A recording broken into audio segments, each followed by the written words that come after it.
Parang may naipit. So, ayan. Oh my God. Oh, and after ko mag-apply nun at nilagay ko na tong theater, guys, nagkikiki siya.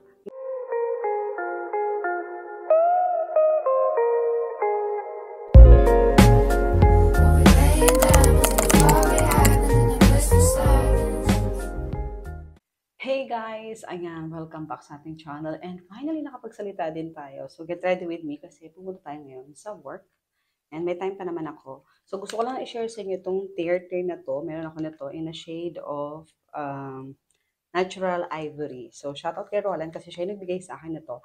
Ang napansin ko lang dito guys sa theater na to, okay siya kung hindi mo siya sasamahan ng kung ano-anong anything sa face mo. So, tinaray ko mag-moisturizer, mag-zero, mag-everything, mag-sunscreen. And after ko mag-apply nun at nilagay ko na tong theater guys, nagkekeki siya. Hindi ko alam kung ako lang ba ang ganun. Paki-share naman kung ganun din kayo. So, ang ginagawa ko pag ginagamit ko to na cushion foundation na to is after kong hindi ako mag-moisturizer, after ko syempre maligo, at malinisan yung face ko, serum lang, then eto na agad yung ina-apply ko. Pag yun ang ginagawa ko guys, ayan ang finished product niya. Hindi siya nagke-cakey, nagstay siya sa akin the whole day, at hindi ko na din siya pinapatungan ng powder. Kasi pag pinatungan ko siya ng powder, parang nagbabalat yung face ko. Ay. So, hindi ko na kayo sasama sa pagkatatapos ng pag-ayos ng face ko kasi baka mali tayo. Gusto ko lang din i-share or magbigay ng reviews about dito sa mga magnetic eyelashes na to. Ayan, shoutout kay Jill kasi pinabili ko to sa Pinas. Sa Shopee niya doon to nabili. Hindi ko alam kung saan banda sinong seller ng Shopee pero doon niya to binili. So, ayun lang yung reviews ko sa TRT and tingnan natin mamaya magiging outcome ng ating face and balikan ko kayo para dito sa pagkakabit na ating magnetic lashes. And tada, ayan na guys, ito na ang ating face na naayusan na natin. Konting ayos lang tayo as in normal everyday makeup na kasi nasa work tayo. So maglalagay tayo ng lashes. As you can see, kapag wala tayong lashes, parang boring-boring ng ating face. So ang gagamitin ko number is, ito number 2 kasi medyo ano siya, mahaba or makapal. Ito namang number 6, masyado siyang, tawag dito, masyadong ma-volume siya. So, hindi ko siya gagamitin. Kaya ang gagamitin ko is itong number 1. Actually, pag nasa work ako, ito yung ginagamit ko. Actually, hindi lang sa work. Sa mga lakad natin sa maganap, ito yung ginagamit natin. By the way, guys, matagal na ako nakapag-vlog about magnetic lashes. Hindi pa siya ganun kasikat dati sa TikTok. Pero nakita ko na yun somewhere dito siguro sa YouTube and ginawan ko siya ng vlog. And that time, nahirapan talaga ako. Hindi ko nakuha yung logic kung paano siya ikabit at paano siya gamitin. Siguro mali lang ako. Pero I'll try na ilagay ko dyan sa description box yung link nung ginawa kong vlog na yun about sa magnetic lashes. Anyway, moving forward, sorry naman kung mabilis ako salita. So, nung una kong ginamit to, medyo nahirapan ako ng konti. Pero hindi naman ganun kahirap. Siguro out of 10, medyo 7. Then ngayon medyo nagagamay-gamay ko na siya. So, ngayon pakita ko sa inyo kung paano siya ilagay. At by the way guys, ito nga pala, hinuhugasan ko siya. Every syempre gamit ko kasi reusable siya. As long as okay pa naman yung mga strand ng kanyang lashes. Pwede mo siyang gamitin. Ano ba yan? Ang hirap buksan. Kasi naman haba ng kuko ko. Wait lang. Ay, Diyos ko, bukas na para siya. Sungak lang.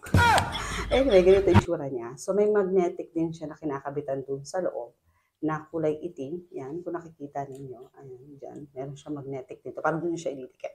So, guys, sa nagkataka, magkapatong tong dalawang to. Ayan, magkapatong siya.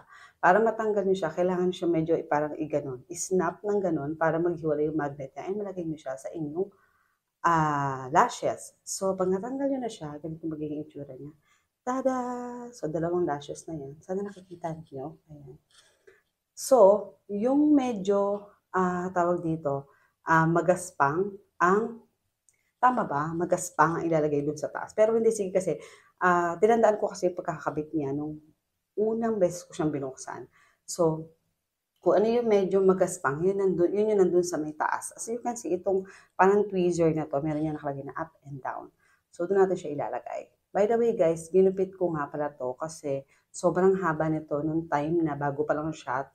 Sobrang haba niya sa mata ko, hindi kaya, kaya ginupit ko siya. So, depende naman sa inyo kung gusto niyo din siyang gupitin. So, after natin makabit yung nasa taas, lagyan natin yung nasa baba. Ayan.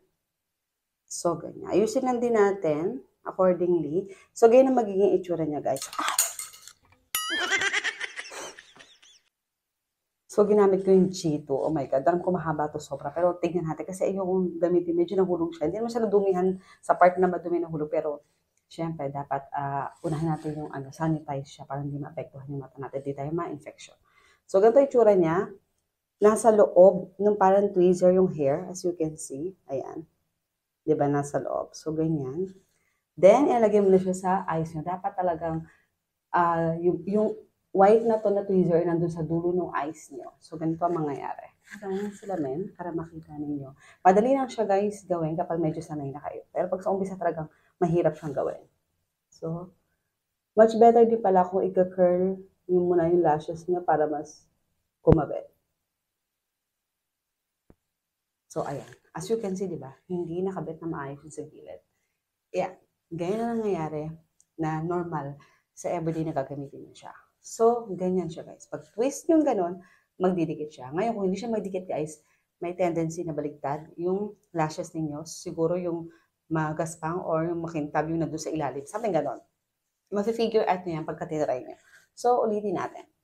So, as you can see guys, nailagay ko na tong isa. So, sana maging successful din tayo sa paglalagay nitong isa sa ating left eye. So, ganyan na itsura niya. Medyo mahirap na talaga siya ikabit sa umpisa. So, itatry natin na talagang makakabit. Dapat talaga closest dun sa waterline ng eyes ninyo. Oh my God, parang may naipit. So, ayan. Oh my God. Oh, ayan, di ba? Nilagay ko siya ng one time lang. So, sana nakikita niyo siya ganyan. So, ganun lang siya kadali. So, umpisa mahirap siya. At kailangan niyo piliin yung tamang eyelashes sa mata niyo. So, ayun lang guys, nag-blower lang ako and pupunta na tayo sa work. So, ang nagustuhan ko lang talaga dito sa mga magnetic eyelashes, pwede kang pumili ng iba't ibang klaseng eyelashes. Tapos, ako kasi kusutin ako sa mata. Pwede kong kusutin anytime yung mata ko. Pwede ko pagpahinga. Something ganon. So, hindi, okay na naman sana yung extension lashes. Kaso, minsan nahasilan ako pag minsan bigla ako nagugusot. Tapos, minsan nalalagas yung mga totoong pilik mata ko. Something like that. So, ayun, napunta na tayo sa work. And maraming salamat sa panonood sa inyo. See you later.